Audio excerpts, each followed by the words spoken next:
Sejumlah 150 lebih mahasiswa Aceh dan unsur ormas lintas organisasi mendeklarasikan pemilu damai 2019 tanpa hoaks, intoleransi, dan radikalisme pada Sabtu 23 Maret di Banda Aceh. Deklarasi itu dilakukan pada acara seminar nasional yang digelar Prodi Pengembangan Masyarakat Islam, Fakultas Dakwah dan Komunikasi UIN Araniri, bekerjasama dengan Yayasan Jalin Perdamaian dan Mabes Polri. Dalam acara tersebut juga dilakukan penandatanganan naskah kesepakatan kerjasama antara Badan Intelijen Keamanan Mabes Polri, Yayasan Jalin Perdamaian, Bandar Publishing, Forum Koordinasi Pencegahan Terorisme Aceh, dan Prodi Pengembangan Masyarakat Islam UIN Araniri.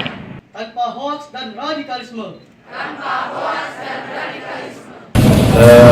Target dari Mabes Polri adalah antara lain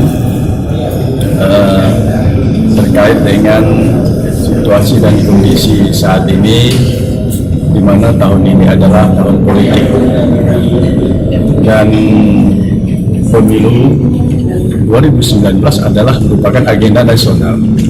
Nah, untuk itu tentu kita bersama-sama, baik masyarakat yang ada di kampus, ormas, dan masyarakat elemen lainnya ikut bertanggung jawab untuk mensukseskan pemilu ini supaya bisa berjalan dengan damai, aman, tertib, dan terhindar dari penyebaran berita hoax, intoleransi, dan ekstremisme.